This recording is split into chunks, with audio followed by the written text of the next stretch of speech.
Hey everybody. I want to give a brief summary of Chapter 6, which is Curriculum, Standards, and Testing.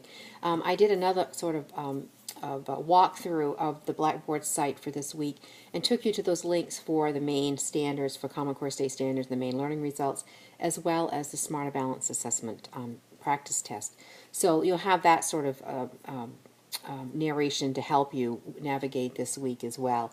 But I did want to highlight some things that are in your text this week. This is a pretty important chapter, and each topic is given a little bit of attention, so there's a lot more to say about each one of these. First of all, you need to think about what curriculum is. You know, curriculum is what we provide our students in school, and there's the visible curriculum and the invisible curriculum. Your text does a nice job of giving you a historical overview of the curriculum. When we go back to the 17th century, the two R's are religion, correct, right? If you were a student in colonial America, your formal curriculum would focus on religion and reading. That was what was important, okay? And then it walks you through some of the reform movements. So you can see reform has been going on since we've had public education. And then it takes you all the way to what we call back to basics, standards and testing, 1980s to today. And so that would be A Nation at Risk, No Child Left Behind, Race to the Top, where we are now. We're at Race to the Top, which is the name of President Obama's educational reform plan. So read through that and just get a sense of education has always been in flux. We've always been tinkering with it. We've always been trying to improve it, okay? Whether we needed to or not, but that's the nature of the beast. And then there's a little bit about the invisible curriculum. There's not much here, but it's really important. Think about the things you learned in school when you were in high school or middle school or elementary school that weren't part of the curriculum. Kids learn an awful lot in school that's not part of the curriculum, okay? They may learn how not to act in certain situations. They may learn that life is not fair. They may learn that some populations have better advantages than others. These are all things that students learn in school that are not intentional. So really think about that. What are some of the unintended learning experiences our children have in school? And then there's also, they call the null curriculum, things that should be there, that aren't there, that just aren't taught. And they give history as a result, as an example. For instance, modern history recent history is very seldom taught. It's always the older history. We tend to label modern history as current events, and we give it short shrift. Then the extracurricular, which is kind of self-explanatory, the activities and sports and all those sort of things. There's a section on who shapes our curriculum, and it gives you several different constituencies, beginning with teachers, then parents and community groups, students, administrators, state government, local government, colleges and universities, standardized tests, education commissions and committees, professional organizations, special interest groups, publishers, and federal government. I would invite you to think about all of those constituencies and who today has the biggest influence over shaping curriculum, and really think deeply about that. And there's a section about the technology revolution that is already outdated because this book was published in 2010 and it's now 2013, almost 14. While there's some good stuff in here, it really is almost outdated in terms of the way we use computers and the way we use technology. There's a section on the brain of the textbook. If you don't know, there are many states who adopt textbooks. The textbook companies create textbooks specifically for those particular states, and those are used in the schools. Maine is not one of those states. I think we're very fortunate that we don't have a mandated textbook policy. But it's important for you to read through that and to understand how that might work for you if you go to teach in one of those states or work in one of those states that do that. And there's a section on standards movement, which is what I have emphasized for this week, and really understanding those standards.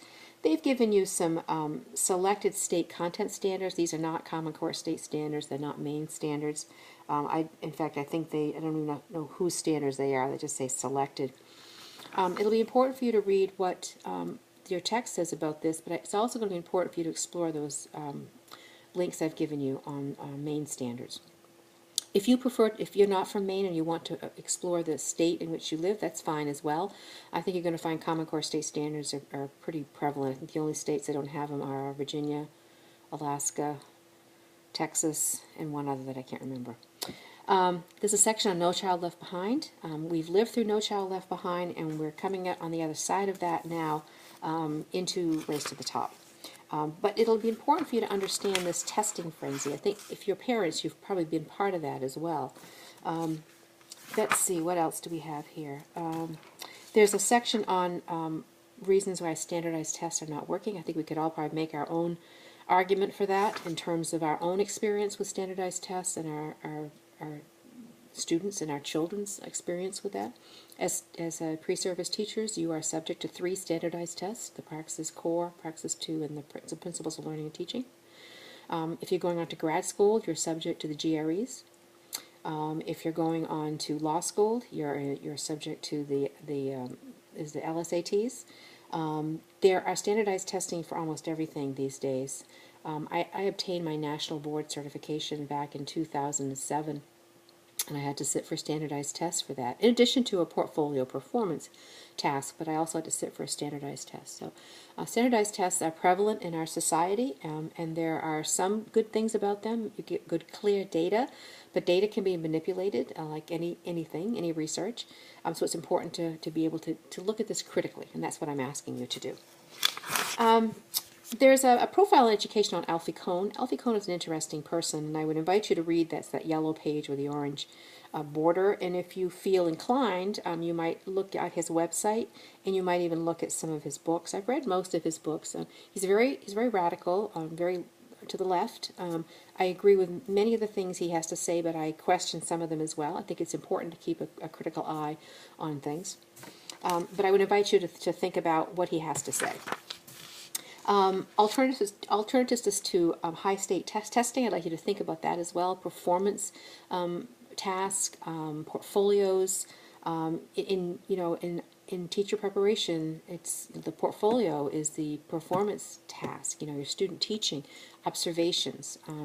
These are the things that we ask you to do in order to show us that you have mastered, or you are mastering your craft. No one ever masters the craft of teaching, but that you are competent to enter a classroom.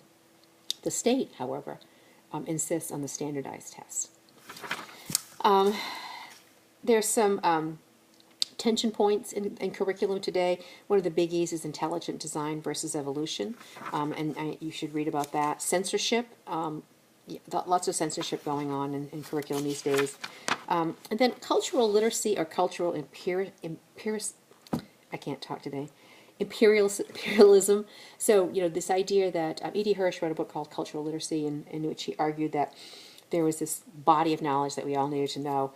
Is that true? And this goes back to the first chapters we read about what does it mean what does it mean to be in school? Is school, the purpose of school, to transmit a body of information, a la E.D. Hirsch's Cultural Literacy, or is the purpose of school to change society on a social justice thing?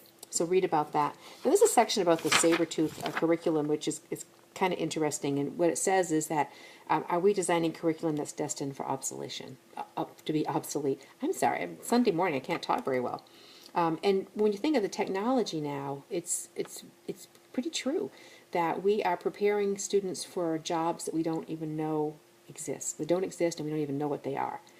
So we have to be forward thinking in terms of we can't know what's going to be invented or what's going to be the norm 10 or 20 years down the road, but we can be open-minded in that we know it's going to change, and we have to be open to that change. And if we're always backward thinking, we're not doing our students a service. We have to be forward thinking about what's the possibilities.